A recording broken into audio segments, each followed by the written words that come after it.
In this episode of Trekking Through Compliance, we take up the episode, And the Children Shall Lead. Compliance, the final frontier.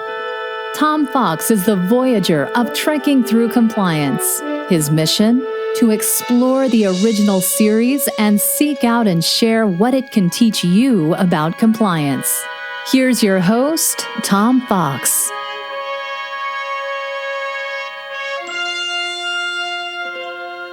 Trekking Through Compliance, episode 59, And the Children Shall Lead. My personal pick for the worst TOS episode ever.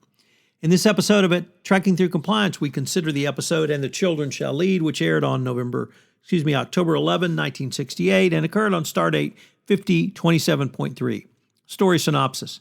When the Enterprise responds to a distress call on the scientific colony Triacas, Bones, Kirk, and Spock discover all of the adults have committed suicide using the drug psilotin. Kirk spots a single survivor, Professor Starnes, but he does not seem to recognize Kirk and subsequently dies in Kirk's arms. A recording reveals the colonists felt compelled to destroy themselves to escape what they call the enemy within. However, the children of the colonists appear to be in fine health and pay no attention to the absence of their parents. They are beamed up to the Enterprise, and an examination by McCoy reveals nothing amiss. Kirk tries to question the children, and they finds out they hated the planet and that resentful that their parents liked it so much. Before Kirk can find out anything else, the children begin repeating busy, busy, busy, and refuse to say anything more. Kirk tries talking to Tommy alone, but he only repeats the behavior of his friends. When they are left alone, the children perform a summoning ritual for their friendly angel. The angel gives them instructions for their next task, which consists of bringing the Enterprise to Marcus 12 instead of Kirk's intended route to Starbase 4. On Marcus 12, the angel promises that they will find many friends to make them strong, and this will allow them to take over the universe and allow the children unlimited freedom of play. I guess recess all day instead of school. The children prepare to use their strange powers to influence the minds of the crew and take the Enterprise out of orbit into Marcus 12. Clues to events which take place on Triacas are given by a series of recorded messages by Professor Starnes. These document the onset of paranoia and loss of control over actions immediately following the excavation of certain caves by Wilkins. At this juncture, Tommy enters the bridge and uses the opportunity to cause the tape to malfunction before his father's message can be completed. Tommy remains on the bridge after Kirk and Spock leave in private to consult. Tommy influences Sulu to leave orbit, giving him the illusion that the viewing screen shows the Enterprise to still be in orbit. When Uhura notices the Enterprise is no longer in orbit, she confronts Sulu, but the children soon give her the same illusion as Sulu. In the engine room, another child causes two engineers to guard the controls and knock out Scotty when he tries to get them back and put the Enterprise back on course. Spock and Kirk listen to the rest of Dr. Starnes' tapes in private and find out that he was being influenced to do things against his will, including requesting the Starship Enterprise from Starfleet despite the fact he had no need for it. Consulting the computer's memory banks, Spock discovers a legend that Triacas was previously inhabited by a band of marauders who terrorized the Epsilon Indy system. The legend also maintained that the marauders were eventually wiped out and are waiting to return and maraud again. Kirk beams down with a pair of guards to take over the security attachment on Triacas, assuming that the Enterprise still is in orbit since he has given no orders for it to do otherwise. When he then attempts to beam up the security attachment, Spock is unable to lock on, and Kirk is forced to face the fact that he has just beamed two men into a vacuum. When Kirk and Spock rush to the bridge, they get a look at the alien influence the children. Kirk commands Sulu and Uhura to change course and send a message to Starfleet, but the children make Sulu see a passage of knives and Uhura see herself as old and sick, and neither carries out the order. Kirk then orders Spock to send the message to Starfleet, but he is unable to obey. When Kirk tries to order the security guard to confine Sulu to quarters, the children cause his speech to sound garbled. Kirk then becomes paranoid about losing the Enterprise, but Spock grabs him and the two of them escape the bridge on the elevator.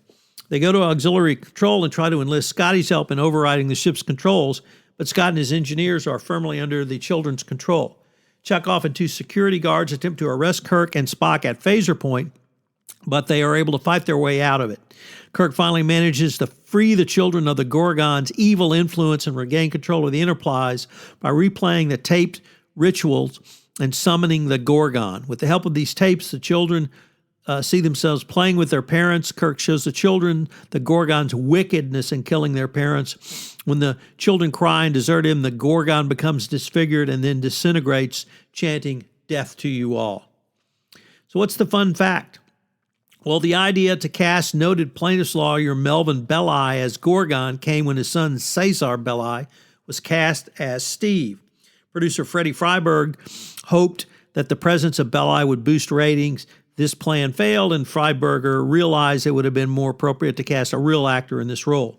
While watching a first cut of this episode, Gene Roddenberry was so appalled by Belli's stilted performance and lack of acting talent, he ordered the producers to distort the Gorgon's voice and his appearance by covering up him in green glow as much as possible.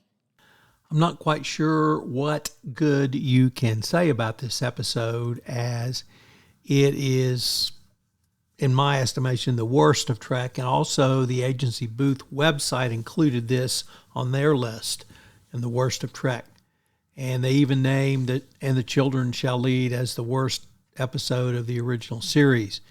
It has a script that has virtually nothing, no suspense, no character development, no intriguing sci-fi premises, really not even a memorable line of dialogue.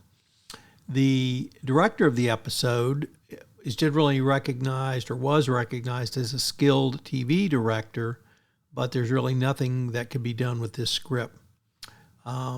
So when I rewatched it, I think it even got worse. So I'm not quite sure I would recommend watching this one, but there are some interesting compliance and leadership lessons, which we'll take up next.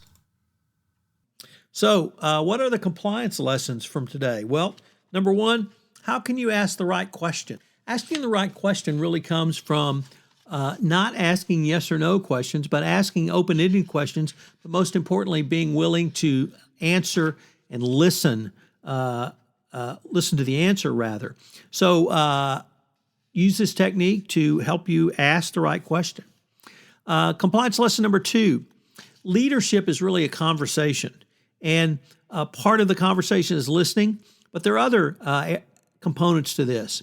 And they include intimacy, interactivity, inclusion, and intentionality. So how do you incorporate each one of these into your leadership style? And then finally, tailoring your message for your compliance audience going forward. How do you tailor your message to your employee base that will help them understand the message of compliance? I hope you'll join us again tomorrow, where we take up the episode, Is There No Truth in Beauty? One of my personal favorites. If you enjoyed this episode of Trekking Through Compliance, you can help it grow by sharing it with the biggest Trek fan you know.